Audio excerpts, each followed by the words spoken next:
Welcome to the Undisputed podcast. I'm your host, Joy Taylor. On today's show, will the Warriors break out their brooms against the Cavs tonight? Plus, author Michael Eric Dyson joins the show to discuss the biggest NFL storylines. And what does Julian Edelman's suspension mean for Tom Brady? Skip, Shannon, let's get to it. The Cavs are in the same spot they were in last year, down 3-0 to the Warriors in the finals. Golden State is a 5-point favorite in Game 4 tonight and are looking forward to their third title in 4 years. LeBron and the Cavs are trying to become the first team in NBA playoff history to come back from a 3-0 deficit to win a series. So, Shannon, is it all over tonight?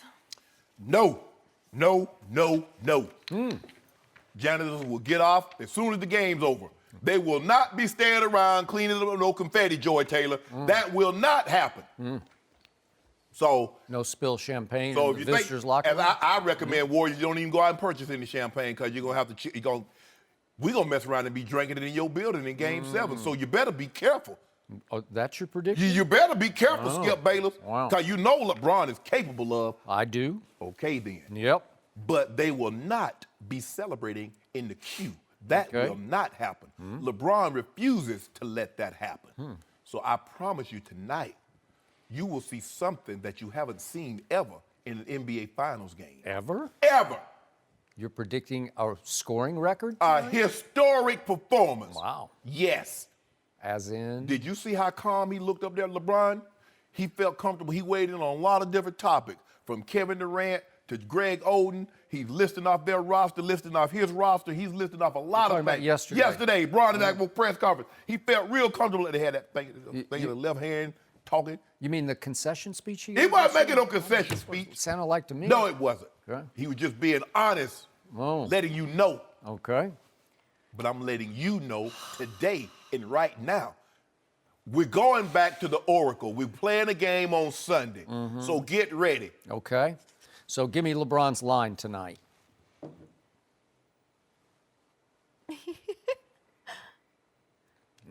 52, 11, and 13. 11 and 13? Yeah. Interesting. Okay. 52. I got to remember that number. 52. Okay.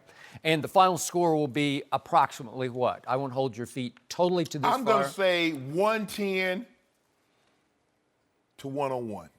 Okay. 110 to 101. So, because I'm in a really good mood today, I'm going to give you back a case of Diet Mountain Dew. You owe me 10, but I'm just going to hand one back. I'm just going to push it across the table to you. I will take Golden State straight up tonight. You going to give me 5? You just said 110 to, what'd you say, 110 to 101? Well, I want to make sure. You got them winning by 9, so why would, you don't need any points. Do I get the points? No. I don't want any points. I'll just take Golden State straight up. Okay. Golden State straight up for a case of Dew. Straight. Good? Straight. You get Sprite, I get Dew. Yep. First, you're going to have to win back 10 cases before you get to the Sprite side of this bet. Yeah, Okay? Well, it'll be 9 going into Sunday's game. So, I cannot tell you how much I hope you are right about this.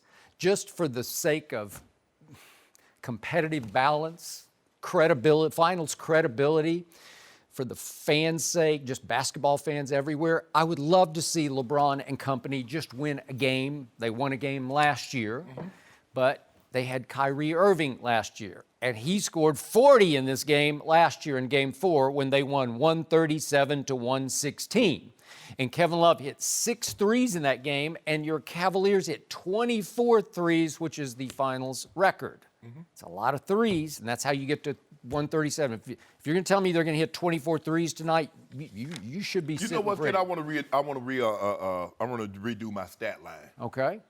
I say he's going to have 35 points. You know why I'm dropping it? You just went from 52 to 35 You know why just because of what I just said? No. Because he's going to take Kevin Durant the first and the fourth quarter. Oh, okay. Well, I would love to see that. Okay, so now you're down to 35. Yeah. What'd you say, 10 and 12 or something? I think I said 30. I think 35, 11, and 13. 11, Yeah. 13. Okay. Yeah. 35. Yeah, because he gonna put the clamps on KD in the first and the fourth quarter. May I note, Joy, that he just had a 17-point drop in his scoring total? Yeah, because Noted. yeah, if he wasn't, but see, I forgot because I was thinking in my head, Steve and I, and Steve talks to you. Yeah, He's in your IFB. I told you. No, he's not my He's IFB. doing his puppet No, string. we were in going over the notes this morning, and I Yeah? said I think the thing is I think LeBron will expend a lot more energy, so his scoring output would be down. Okay. Because he's going to take Kevin Kevin Durant in the first and the fourth quarter. Well, then obviously Kevin Love's going to have to come up big, and I hope Kyle Korver shows up That's tonight. where the 13 assists come in. Maybe Rodney Hood will have another I'm so Hood game of 15 points. You need that Yeah, for he sure. didn't sing. Nah, he no. No? He's got to earn your trust back. I was skeptical because we couldn't get no separation from the pesky Warriors. Yeah. So the bottom line to this discussion is the Cavaliers are a good enough basketball team to win this game tonight. Yes. I've seen it again and again because they do have the player you say is better than Michael Jordan and the best player on the planet, so you have to start right there. So obviously, in your view, they have the best player on the court, right? Mm-hmm. And I watched them in game 1 and 3 be right there with the chance to close the deal, right? Double digits in both games. Yeah. 11-1 and 13 in the other. Okay. And obviously, the Cavaliers have already proven to me in 3 games to be the far more physical team against a pure finesse team. Do you realize what the rebound totals are right now for this series in 3 games? Cavs have 142 rebounds to only 116 for Golden State. Once upon a time, the great Pat Riley, when he coached the Showtime Lakers back in the 80s, said, he coined the phrase, no rebounds, no rings. Well, you've got huge rebounds, 142 to 116 through 3 games. Should that equal a ring? Well, obviously you're getting outshot from 3 and from the free throw line. So that's where the discrepancy, that's where the playing field gets unleveled right there. They're also ahead in mental mistakes and mental lapses. 255 to 16. Oh, you got that stat? Yeah. That's about a 4th level stat. I haven't seen that stat. So the point is, you had them in game 1, and then LeBron suffered his meltdown before overtime, and then you had them again. You're up a point with 3 minutes left in game 3, and somehow LeBron and company allow Golden State to go on a 14-5 run to close the deal. Well, do I think there's a chance you could be ahead with 3 minutes left tonight? I do. In fact, I think you probably should be ahead in this game, and then we see what you and your team, everybody's made of, because you just got to close one deal. That's all you got to do. And then, to your point, get it back to Golden State. They played pretty well, at least for a quarter, at Golden State in Game 5 last year. They had them after a quarter, and then they fell apart. It should have been a foul on KD. It should have been 3 fouls. I got it. So that would have changed things. We got them. So, Skip. I got this feeling. I don't have that feeling because this is either glass half full or half empty. You can look at it either way, and right now the glass just feels empty because of the way they lost game 1 and the way they lost game 3. It just feels like they feel defeated. I don't know. We're about to talk about LeBron's big media session yesterday, but it felt like he was defeated, but that's just me. That's just my feeling, and it feels like they've all conceded in their heads that they're just not good enough. So in the end, I think the Warriors are going to win going away. Again, I got them straight up, but I think it's going to be 115 to 100 tonight. Nope. I think they're going to dance in your building. I think they're going to spill champagne all over that visitors' locker room tonight. Not happening. Yeah. Motto tonight: give me victory or give me death. I've heard that before from Patrick Henry. Yeah. Way back in time. Yeah, right? that's LeBron. That's the rallying cry. Really? Yep. Okay. So if you There lose will be tonight, blood. they're going to, commit suicide? No. I hope not. I hope not. That'd be terrible. There will be blood. You remember that movie with Do Daniel I? Day-Lewis? Yeah. Yeah, well, LeBron drinking up all the milkshake tonight. Really? Yeah. Some blood's going to get spilled on the court? Yeah, we getting real physical. Well, you should. What did we see? What did... But we're going to continue what transpired in the first half, the physicality and the offensive rebounding and Tristan crashing the board. That's what we're going to do for 4 quarters tonight. What did the Rockets do in game 2, 4, and 5 against these Golden State Warriors? You got to get physical with them. They just mugged them. They just pushed them all over the floor. They footballed them. Well, can you tell me this? Is it going to be 22 seconds into the second half before we attempt that first free throw? Can we get a free throw in the first quarter? I'll give you that one. I will give you that. I mean, come on, refs. Yep. I mean, we supposed to get some calls. Bron ain't getting. Bron is the guy. Man, Michael Jordan would have already attempted 100 free throws if he'd been driving to the basket like LeBron and getting hit up all upside his head. Mm-hmm. Bron said, "Give me some calls." Yep. Now we need them, Skip. You do. You need them, and I believe you will get them tonight. But I don't think you're going to get an empty Steph and an empty Clay. Or empty Draymond. I think they're all going to come. And you ain't going to get a 40% shooting LeBron James. Okay. You're going to get that 58, 60% LeBron James on about 28 to 32 attempts. You sure he's not going to be tired from covering Kevin Durant? We're going to do a little something in the first quarter. Yeah. And then the second, we're going to turn him over to JR and Jeff Green. Okay. For second and third. And I then like that when plan. that meat and potatoes come on, Yeah. we got him in the fourth. Well, you should have had him in the Check fourth ball. of game 3. You know, hey, the court, I know. check ball. I got it. Maybe you don't even need a referee, right? Just play. Now, Kevin ain't got enough bricks in the part. Bron too physical. So we need, because, Bron is just back him. Okay. Well, Kevin's been taking LeBron just about every time down. He's been taking him for 38, 11, and 9. Yeah, okay. I didn't know you were serving moral victories that year. Whoa. Well, see, this is what I'm talking about. This is the pettiness Yeah. that Joy Taylor, I mean, have you ever seen anything like it? The honesty, you mean? No, it's petty. Oh.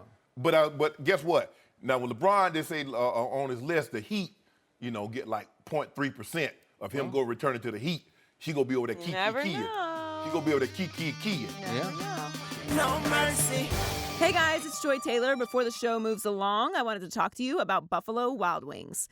This time of year brings us 2 things, graduations and Father's Day, and the gifts that go along with them. Before you buy Dad another tie or that grad a balloon that will probably float away, ask yourself this. Does my dad or grad like wings or sports, or better yet, both? If the answer is yes, then get them a Buffalo Wild Wings gift card. Right now, if you purchase $30 worth or more in-store or online, they'll give you a $5 bonus to keep for yourself. That's a gift that gives back. How generous of you. Buffalo Wild Wings, wings, beer, sports. Terms and conditions apply. Now back to the show. No mercy. Next up, LeBron could fall to 3-6 in the finals tonight. Yesterday, LeBron was explaining the mental side of the game and took a shot at his critics. Let's take a listen. Listen, we're all NBA players. Everybody know how to put the ball in the hoop, but who can think throughout the course of the game? And this is so challenging for me to sit up here and say, because of people who really don't know the game, don't really know what I'm talking about. They just think that you just go out and like, oh, LeBron, you're bigger and faster and stronger than everybody. You should drive every single time, and you should dunk every single play, and you should never get tired, never. Like it's a video game, and you went on the options, and you turned down fatigue all the way to 0 and injuries all the way down to 0. Shannon, what's LeBron saying here? About? Did that sound I like... wonder who he talking who about. he was directing those comments at? Hello. Yeah. I agree with LeBron because that's what they think. They think, but what people also need to understand, he's Karl Malone's size. Did Karl Malone run up and down the court like LeBron James? No. That's what we're asking. I don't know. I think he did. Karl Malone got most of his points on the block. He got a whole bunch of them on the 2-on-1 fast break with John Stockton, freight training, man. So who's running the offense, Karl Malone or John Stockton? Well, obviously John Stockton. Okay, is, LeBron- Karl Malone played high minutes at high effort, man. He wasn't playing these kind of minutes at this I age. don't know. Whew. Skip. Karl Malone has never had the responsibility that LeBron James has had, and that's what he's saying. And that's what no one ever said, because once they saw Michael Jordan dunk from the free throw line, Michael, why don't you dunk all the time? Why don't you jump over everybody all the time? It's never good enough for LeBron. LeBron gives you a virtuoso. And the first thing they say, Jordan would have got 60. Nobody said when Tom Brady threw for 500 yards in the Super Bowl, Joe Montana would have threw for 555. Nobody said that. It's always him that no matter what he does, someone will find a critique or find a way to say, man, Jordan would have cooked him. Kobe Bryant would have had 72. Really? The man, do you know how much energy it takes to drive the ball to the hoop nonstop? There's no way, playing the amount of minutes, Skip, he's on pace right now. He's 600 more minutes ahead of everybody else that's played in the NBA. Clay is the next closest. If he plays 10 more minutes than Clay, at any point in time, it will be the largest gap in NBA history. Let that sink in for a second. So why didn't he rest some during the regular season when he could have? When he was stat padding in those fourth quarters? They wouldn't have made the playoffs. They wouldn't have made the playoffs. They had him. They were way ahead. I can show you again and again and again. The game is in hand. LeBron is stat padding. I can show you the game was in hand in Indiana when they was up 24 and they lost. I can show you the game in Cleveland when they were up and they by 20 and they lost. I can show you Orlando. They were up 14 and lose by 25. I can show you those games. You and I both know, Skip Bayless, if LeBron James doesn't log those minutes, they're not making the playoffs. Just like now, averaging 46 minutes a game. 46. Averaging 38, 11, and 9 at the ripe old age of 33. What did Jordan do at 34 against Karl Malone and company? I think he averaged 44 minutes a game. Skip, that was a different game. They don't put everybody in the NBA is over 100 points. What was the final score of that game? What did you say the final score was? 87 to 86. 87 points. It was extremely physical. It's hands on hands. It's hand-to-hand combat. Golden State. It is draining and grueling. Golden State on a great night to go get you 87 and a half. Yeah, they will. That's what I'm talking about. And he's saying the mental aspect of, because you can't have any lapses. He says the mental grind that I have to go through, also while putting the ball in the basket, also while facilitating the offense, all while rebounding the basketball. 37 minutes a night in the regular season, 46 minutes. Skip, that's a grind. That's a grind. And he says people that thinks it's easy, that I can just steamroll my way to the basket. That's not happening. That's why Kevin Durant, it's easier to shoot a 20-footer than it is to get the ball and drive to the basket time after time after time, quarter after quarter after quarter, game after game after game. And unless you like me and Bron, because we've been there, Joy, know what it's like to have to do things of that nature. You were with him shooting in the Back gym? in my day in high school, I was like that. But I wasn't that big. So, yesterday, once again, was reason why LeBron James is the most protected superstar in sports history, that he was allowed to get away with what he did yesterday. What'd he do? He sat there for, how long did it go? Maybe an hour? It seemed like it went on an hour. When he walk out, you get mad. He give you a conversation for an hour, you get mad. What you want from him? I didn't get mad. I didn't get mad about him walking out. I don't care if he walks out. But he went on and on about how we're just not talented enough or smart enough to play with that team that we're going to have to deal with in one more game, game 4. And it did come across to me as a don't blame me concession speech by LeBron James.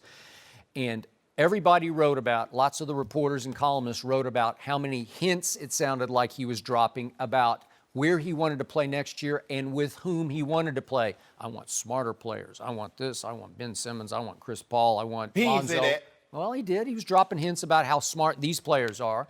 So the point is that nobody's going to hold his feet to the fire for sounding like he's given up on Game 4. Because what's the greatest thing about sports? Upsets. Well, how do upsets occur? It's when the team that's not as good as the other team beats the team that's better because they just play better, right? So don't keep telling me, don't keep planting excuses for if you get swept. Well, we just weren't this, we weren't that. Just go play. Are they? Go play. Are they? Have we ever seen a bigger divide? Is he the best player on the planet? Yes, best player.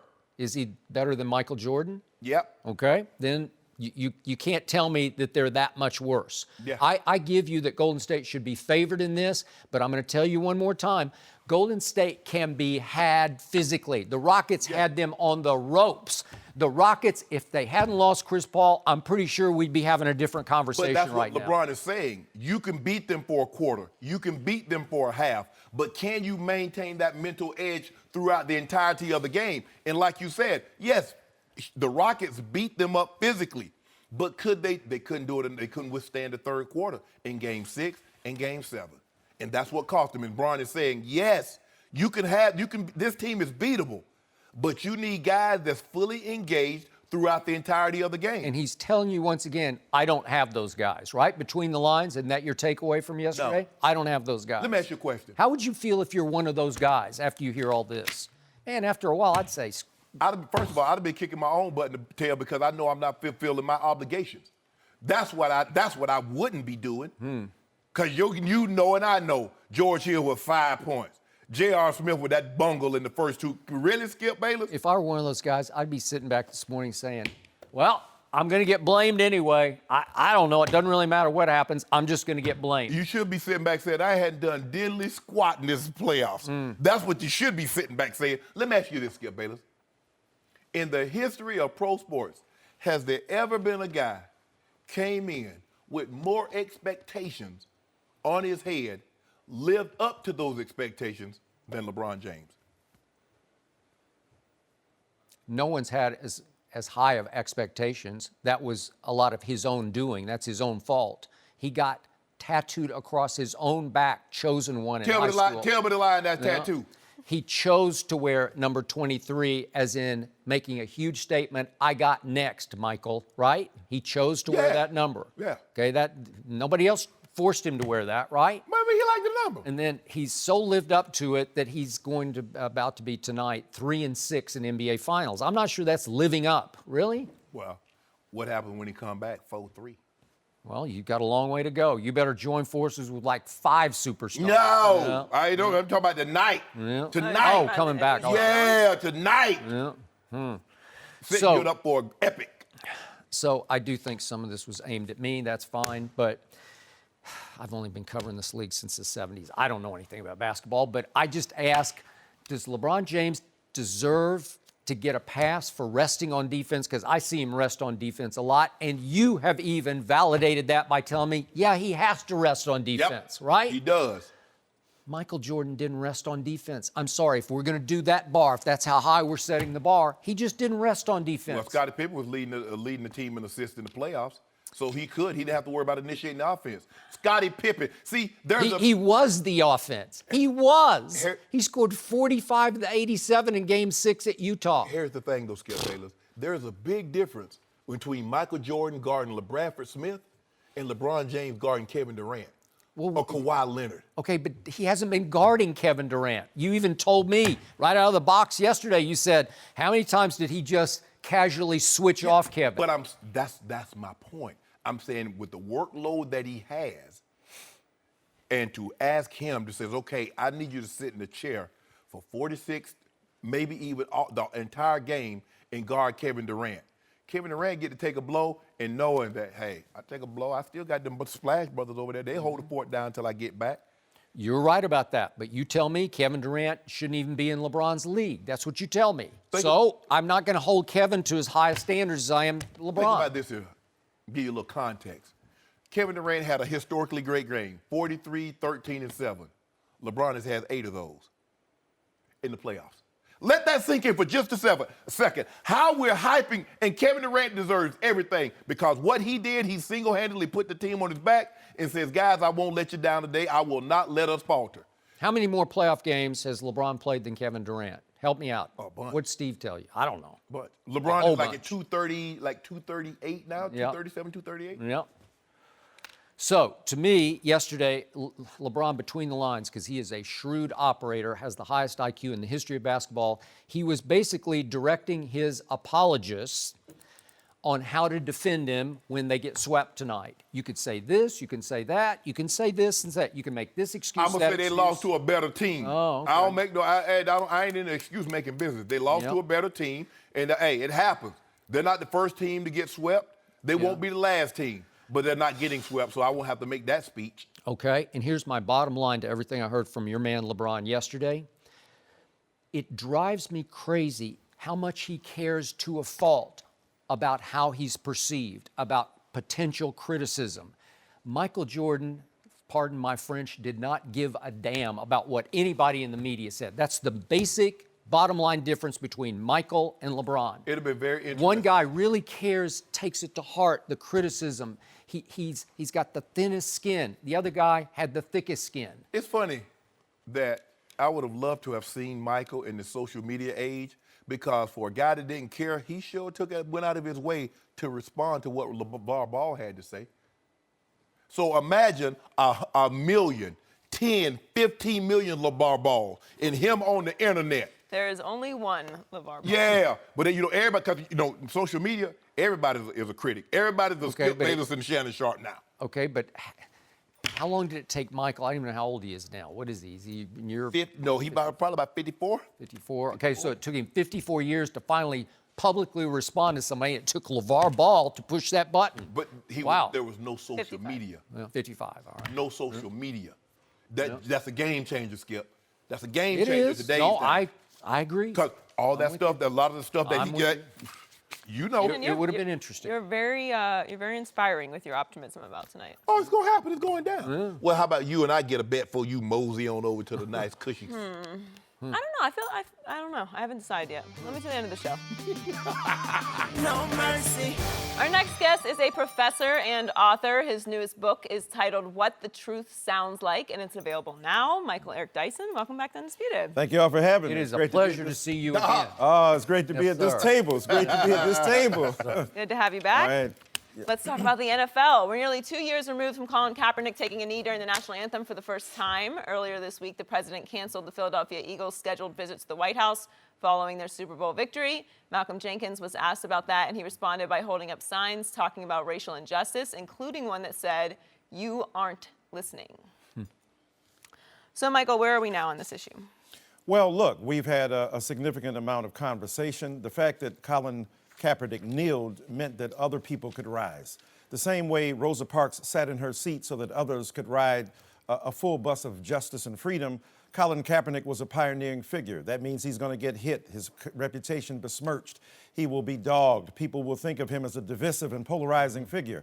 But ultimately, I think he will be read in history as a very brave and courageous man. The story's not written yet. We don't know what will happen with this collusion case. We don't know if anybody will dime out and tell the truth about the clear collusion of owners to determine, whether consciously or not, whether deliberately or not, whether intentionally or not, to keep this man on the sidelines and refuse to let a guy who is better than half the people starting in the NFL at quarterback play his game. But I think we've generated a conversation, and you can see this with Malcolm Jenkins. They're not just talking. They're not just generating conversation by kneeling. They didn't kneel on the Philadelphia Eagles, right? Or even hold up their hands.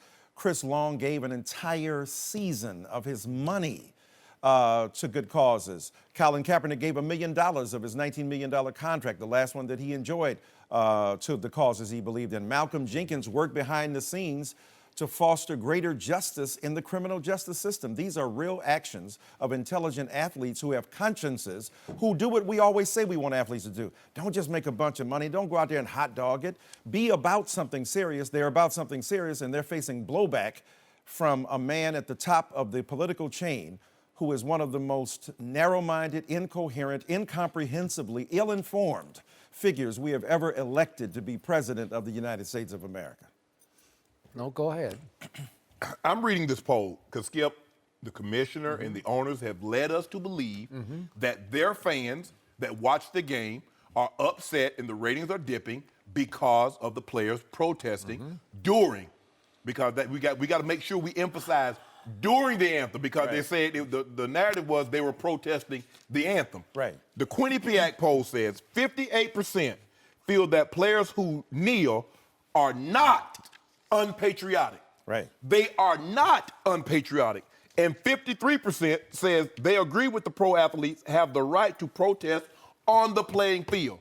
So the narrative that the commissioner and the NFL owners have been saying, our fans are upset, this poll does not bear that out.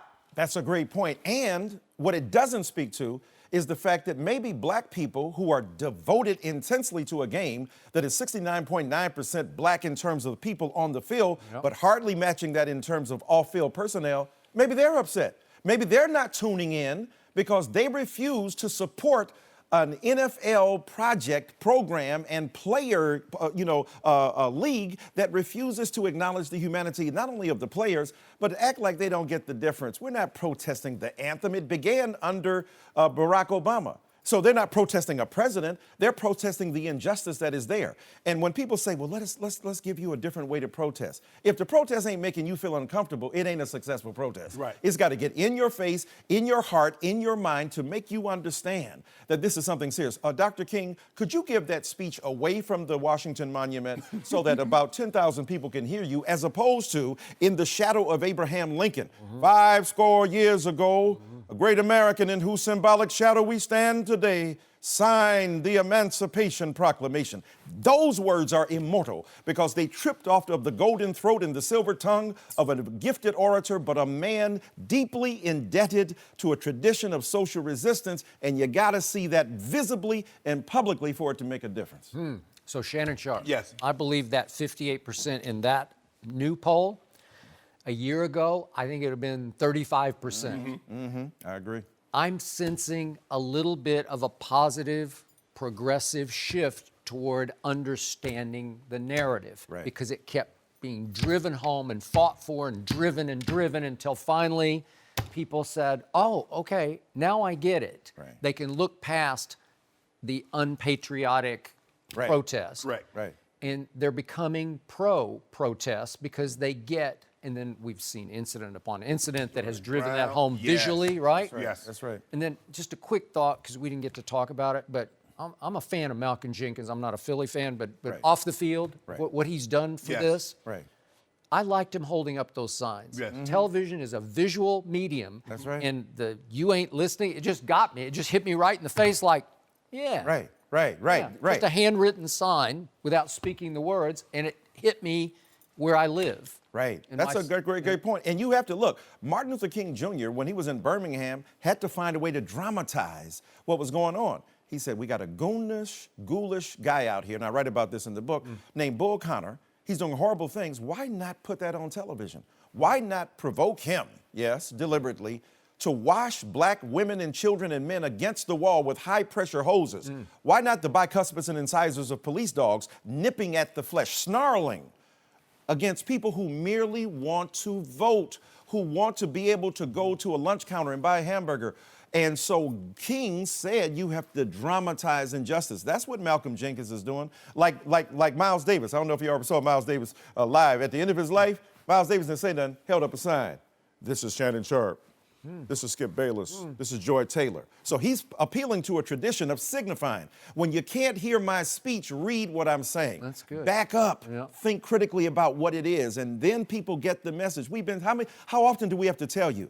It's not against the anthem. We love the... Or the military. Or the military. And let me tell you something. Only in a fascist nation does the military become the litmus test for what authentic patriotism is. The military is there to defend the rights of people to enjoy the liberty to speak and protest. And many of the military who support Colin Kaepernick are not being heard from. Many of the people, even police people, African-American police in, I think, New York, who got together and said, we support him. So we're not hearing that side of the story. It's not a black and white issue in many ways. So this new policy, you come out, you must stand. If you don't stand, you'll be fined. You could be fined, or the team can be fined. What do you think about the anthem policy? I think it's ridiculous. It's egregious. You can't, look, as Jesse Jackson once told me, Pharaoh can't dictate the terms of, freedom for people who are enslaved. Right. You can't go to freedom school on Pharaoh's scholarship. Right. And in this sense, metaphorically speaking, I'm not trying to demonize them, I'm saying that Roger Goodell cannot dictate the terms of conscience for grown men who feel that this is something outrageous and egregious. Oh, you can rape a woman, play. You can beat a woman, play. You can be offensive to other constituencies, play. But should you dare have the unabashed temerity, the gall to stand up and say, I identify with vulnerable people who ain't making a whole bunch of money. Because that's one of the things, too. You athletes are making all this money. You black athletes, uppity Negroes are in our faces. You're not grateful for the money we're giving you. And they're saying, without those people, we wouldn't be here. The same people who love Ali, the same people who love Jackie Robinson, the same people who love protesters from the past can't see that right now they're against the very future Jackie Robinsons. When Venus and Serena stand up, when the WNBA stands up, it's like people, I'm an ordained Baptist minister, as y'all know, it's like people say, oh yeah, I love Jesus. Jesus was here, I'd stand with him. But the people who embody what Jesus is doing today, you're against right now. You're Judas and you think you're Peter. So the reality is, right? So the reality is we have to understand that these people come from a great tradition and they will be protested against. Many of the people, to the point, Skip's brilliant point too, that the protests poll, the polls about protesters changed during Martin Luther King Jr.'s day, during, Fred Shuttlesworth and Joanne Robinson and all of those great figures, Rosa Parks, the polls were against them. We don't want these Negroes out here. They would tell black people, wait a minute. They would say to the public, our Negroes are just fine. You are coming down here stirring up trouble. They get along with us. Everybody knows their place. And the polls will say, we're tired of Martin Luther King Jr. coming down here interrupting things. Now, he's got a statue on the most civic holy ground in America in Washington, D.C., and we celebrate him as an American hero. That's what we have to do. Ali was seen as a bête noire, as a pariah, as James Baldwin said, a bad N-word. That's what he was viewed as. He says, our champions are viewed as negative men by you because they have to fight for us. When Joe Louis got in that ring, he was fighting against Max Schmeling, but he was also fighting against Nazism. He was. But Max Schmeling went on after his fighting career to become a multimillionaire vice president at Coca-Cola, and Joe Louis dies penniless. You tell me who's a patriot when black men returned from World War II fighting for this nation, and they were in their uniforms, and some white people were so angry at them that they lynched them for having the gall to wear that uniform. Let me tell you what, a flag is a piece of cloth if it is not supported by the values, the visions, and the virtues of the greatest patriots. James Baldwin, as I talk about in this book, said, I love this country above any other nation in the world. Therefore, I reserve the right to criticize her perpetually. Man's That's on what fire. Get him down. Yeah. Get him down. Talk to him, We'll Doc. leave it there. I'm up here with 3 preachers, man. I got to hang out with y'all. I got to compete. Let's take it back to the NFL in a different way. Is it a bad look for T.O. to skip the Hall of Fame ceremony? We'll discuss that next. No mercy. Hey guys, Joy Taylor here. More Undisputed is on the way, but first, a quick word from our friends at Toyo Tires. UFC featherweight Brian Ortega loves the fight, loves the strategy, and you know what else he loves? Toyo Tires. Because like Ortega, Toyo Tires are as tough as they come, and they are the official tire of the UFC. There's a lot to love about Toyo Tires. Aggressive design, proven on and off-road capabilities, tires for any weather, and the toughness to back it all up. There's a confidence that comes with tough tires, and the last thing you want is to be stranded with a flat.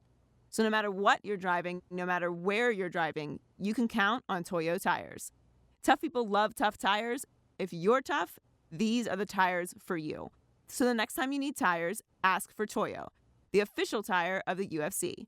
Learn more at toyoTires.com/UFC. That's TOYO tires.com/UFC. Now let's get back to the show. No mercy. Yesterday, Terrell Owens announced he will not attend the Hall of Fame induction ceremony in August. T.O. said he'll celebrate elsewhere, and he'll announce where that will be at a later date. The Hall of Fame responded by saying they were, quote, disappointed with T.O.'s decision.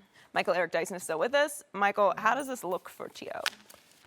You know, look, I'm a huge T.O. fan. I was even a fan of his when he was complicated and a problem for the media, because I hearken back to another Philadelphia guy, Dick Allen. Y'all won't remember? I know him well.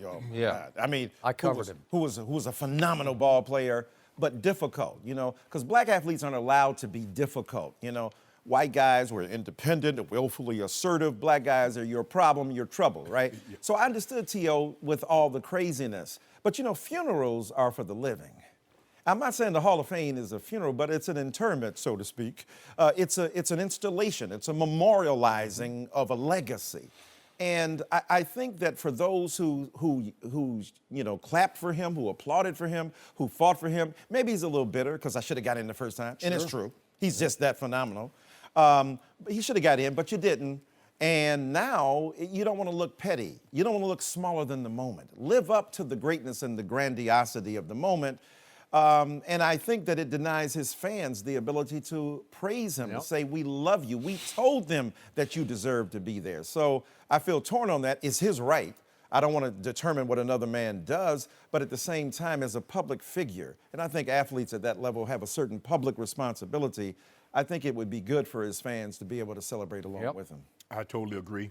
I said this earlier, that as long as you allow someone to have your feelings hostage, you'll forever be in bondage. Right. The Pro Football Hall of Fame, that's football heaven. Mm-hmm. Now, some men aren't fortunate enough, Skip. They get an opportunity, they go in there, they know nothing about it. Right. Their families wish they could have had this moment. That's true. To be here to enjoy it and to speak to what it means for them to be here today. Mm-hmm. T.O. has that opportunity. I do believe one day if T.O. do not change his mind, he will look back and regret the day that he didn't have this opportunity to speak. Because this is your opportunity to thank the people that gave you this opportunity. If you don't have to mention coach, you don't have to mention quarterback, you don't have to mention another player. Right. But they're a family. Before you put that 49ers helmet on, or that Cowboy helmet, there are people that helped you get to this point. That's right. This is your opportunity to thank them publicly. You've done it privately, but let us see who these people are.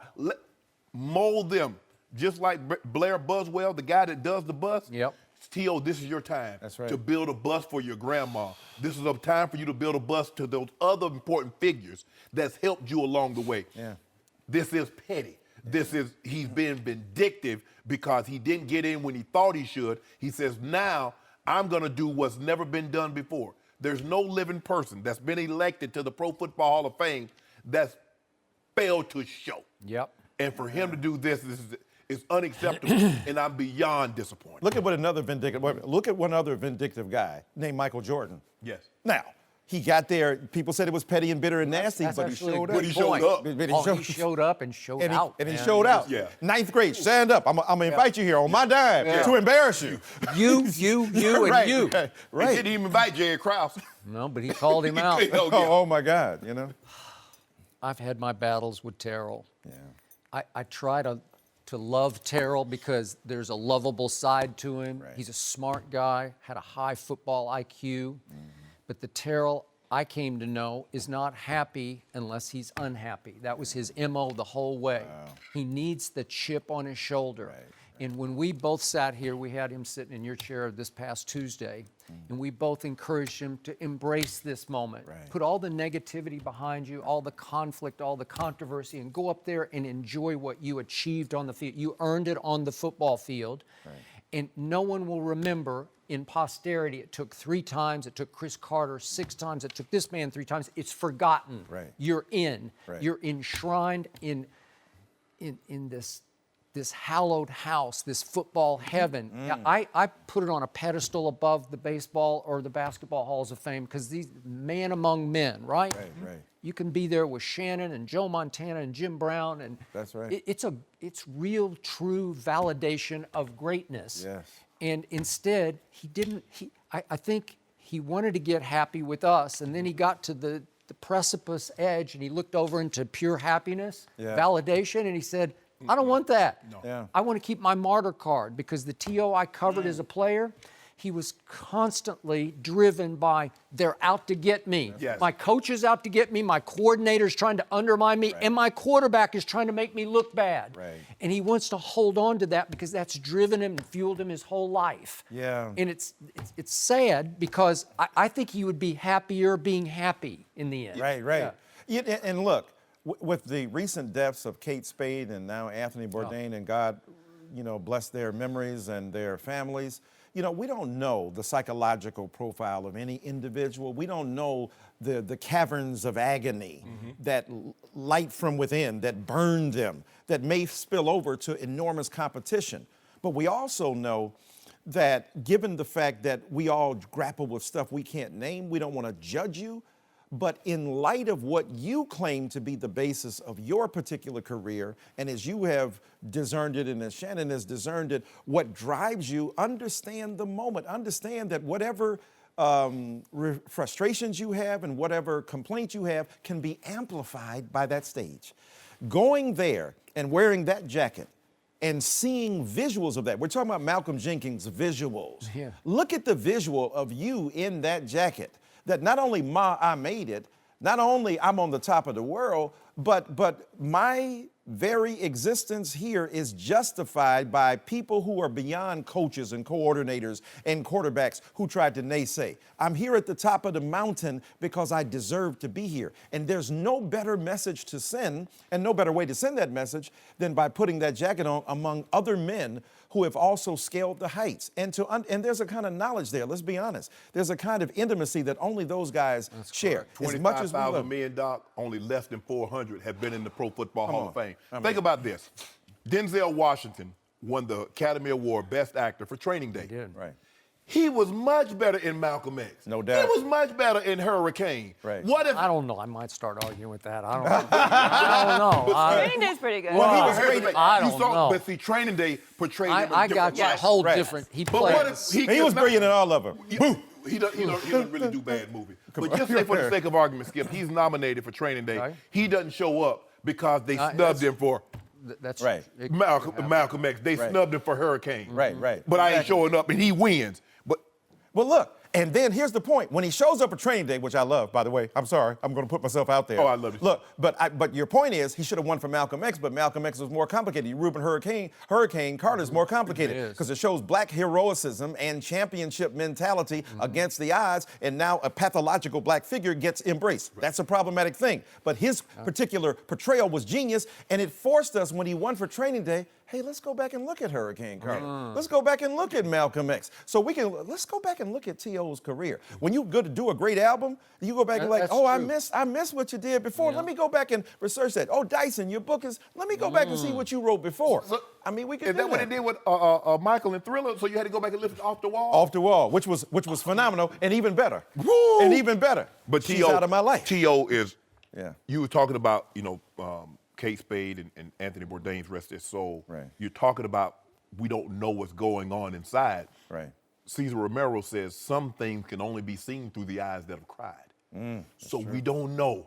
We know T.O. is a very complicated, his childhood, his upbringing is a little different than a lot of people. Right. And it's raging. And like I said, he's a guy. Right. If he ever feels you've wronged him, he's never letting it go. Well, everybody has a past and everybody has a journey and everyone deals with it differently. But this is not a moment you're going to get back. No. It's not an experience that next year you can say, well, I think I'm going to go now. This is your one moment. Right. And like you said, it's not really for you. It's for everyone that helped you get there. It's for everyone that supported you and had your back when people were saying you shouldn't be in the Hall of Fame. And isn't it interesting that it happens under Trump? Look at the similarities: narcissism, self-involved, preoccupation with me, and if I remember, T.O. probably had these tendencies a little bit. No. What I'm saying is ironic that he gets elected to the Hall of Fame, and that this gesture happens in a political atmosphere where the very same narcissism and sense of complaint and culture of victimhood that the president portrays, we see being reflected on this gridiron as well. Just to lighten it up a little bit, Leonardo DiCaprio had a very big gripe for a long time too. But Malcolm X. Well, look, Tom Cruise still ain't got no darn. Still ain't got no darn. Are you kidding me? Tom Cruise? Tom Cruise, born on the 4th of July? Are you kidding me? I mean, Collateral with Jamie Foxx. How come Tom Cruise ain't got no Oscar? I'm going to put paper on all you. Come on. We'll leave it there. Michael Eric Dyson's new book is called What Truth Sounds Like. Michael, thanks for 23-hour lock. No mercy. Patriots wide receiver Julian Edelman is reportedly facing a 4-game suspension for violating the NFL's PED policy.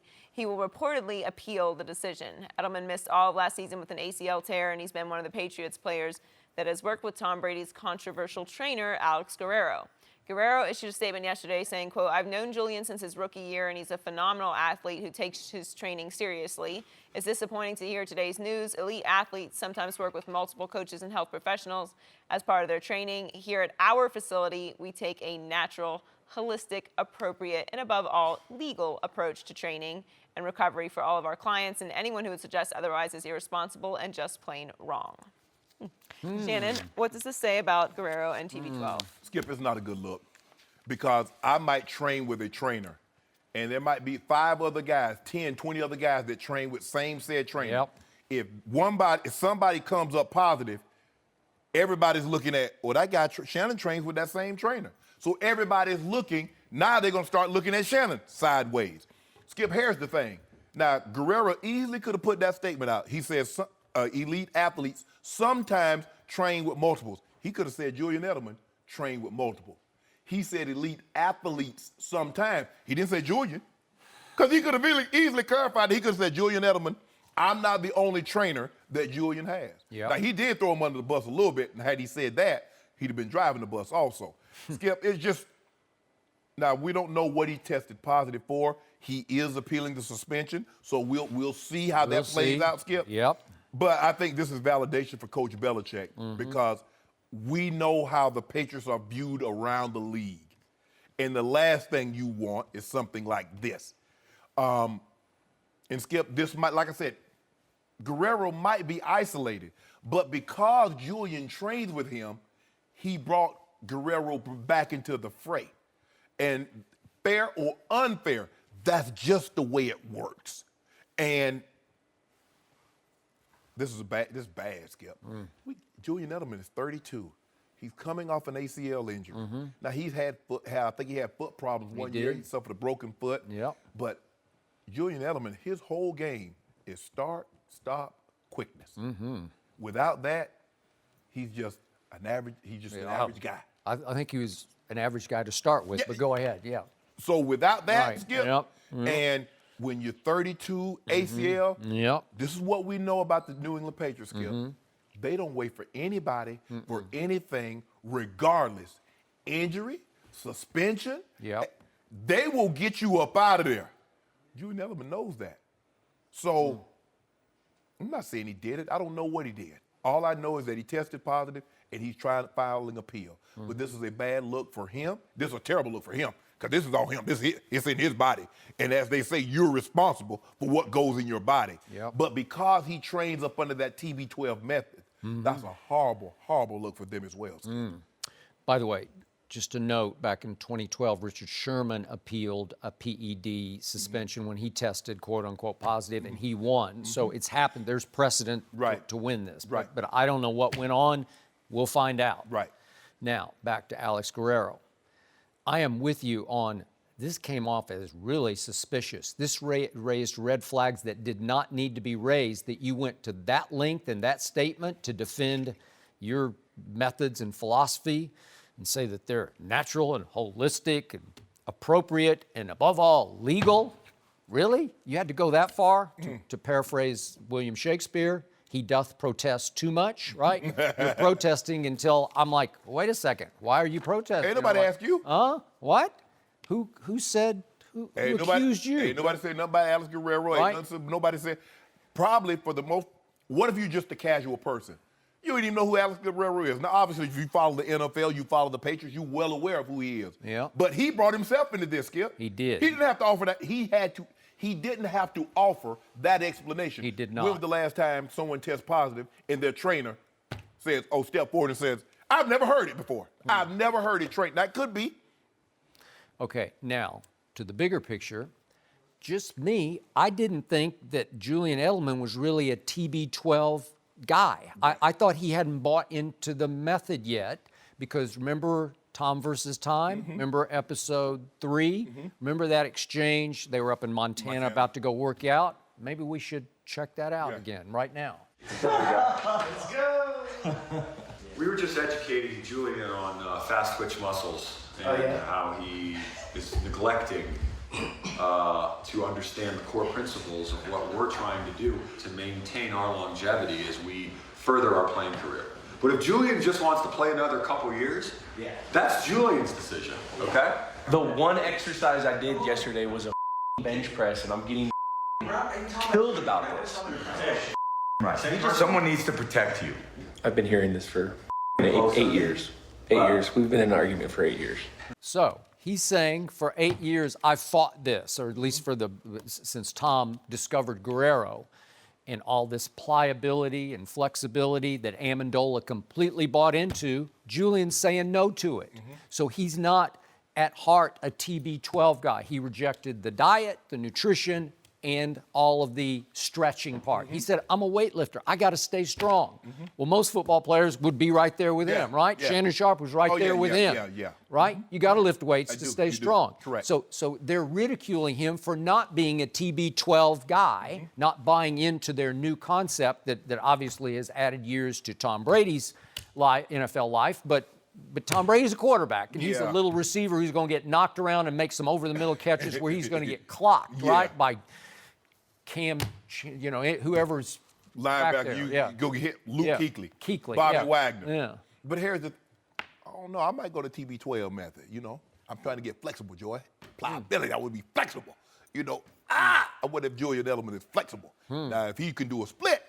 You ain't doing no split in those pants anyway. But I'm just saying, Joy. Okay, but back to your point, I wouldn't be suspicious of him being a TB12 client, even though he did some of his rehab there. Right. I'd be suspicious of the classic prototype of the overachiever, the college quarterback who was too small to play in the NFL, who got drafted in the 7th round, the last round, and somehow made himself into a very good receiver, thanks in part to that quarterback who's throwing to him and trusts him. Right. But all of a sudden, to your point, he's 32 and he has an ACL rupture, career-threatening, And you can see what can happen. You can get desperate and say, I don't know if I can make it back. You know what, Skip? Guys are playing longer because guys, and with technology, they know more. They eat better. They train smarter. And they have people that can help them. But we would be naive to think that there are not some athletes that will push the envelope because the money is too good. Oh. You're not making that kind of money that a professional athlete makes once your career is over. So you try to stay in that pocket as long as you possibly can, and you go right up. Skip, I know I've always been in shape. I've always looked like this. And it's like the test was random. Well, how am I getting tested 5-6 times a year, and Tom Ruin and Jason Elam is getting tested 1 time a year? I know what y'all trying to say. Because I walked around with Scotch tape all the time, Joy, because I was ripped. That was between Joy. Yeah, Joy, I'm gonna miss you, Joy. I'm gonna miss you. I got a box, got Scotch. Oh, I left it downstairs. Put your old shape back together. Skip, I know what they're trying to do. I have to live with you. You here for perpetuity. I ain't going nowhere.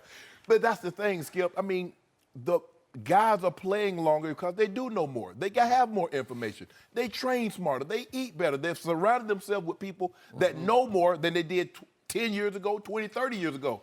But don't think for a second, if I can gain an advantage and I think I'm not going to get caught, that guys won't do that. That's just the way it works. Well, so let's take it briefly on the football field. Now Tom Brady has to play, it looks like, potentially 4 games with no Edelman and no Amendola and no Brandon Cooks because they're obviously gone. And what? You got Gronk. You got Gronk. Sonny Michel. Oh, Tom Brady will be all right. Yep. Hell, he got to the Super Bowl without Edelman. He did. He got to the Super Bowl the year before without Gronk. Yep. So he'd be good. I ain't worried about Tom. Yeah. Maybe he'll throw one to himself. Well, we know he can't. No, he can't catch it. He can't catch. He might have to. No, you Skip. He had an opportunity. Could have been in history. Only quarterback in NFL history with a 50-yard touchdown catch. Yeah, he was tired from throwing for 505 yards. No, that was the first quarter. It's too much of a workload. That was first quarter. You have too much of a workload to have to expect him to run after a ball and catch it when it's thrown over his head. First quarter. Shannon Sharpe couldn't have made that catch. You crazy. Ah. One hand, Joy. Yeah. That's what I've been doing in the end zone. After I catch the ball in my left hand. Really? Yep. They're like, look at O'Shea go. And off to the races we the band. 505 yards, the playoff record. Can you believe that? And I had something special waiting on him. Yeah. Had them old nice bedazzled L. Yeah. Yeah, I want that old bedazzled L to be special. Do you have any L's prepared in the, waiting in the... Oh, ain't no L's going down tonight. In the freezer for tonight? Brandon happening. You gonna make them fresh? As a matter of fact, we giving the custodians the night off. Really? They don't have to clean up nothing. But pick up a few cups from the stand. There will be nothing on the floor. There'll be nothing on the floor. There'll be nothing in their locker room. Everything will be nice and pretty. I hope you're right. I'd like more basketball. There's gonna be more. No mercy. Thanks for listening to the Undisputed Podcast. I'm Joy Taylor. Keep an eye out for a weekend edition of the podcast tomorrow morning, featuring the best discussions and segments from this week. We'll be back with more Undisputed on Monday morning at the same time, 9:30 Eastern. Have a great weekend, everyone. Fox Sports 1 of 1.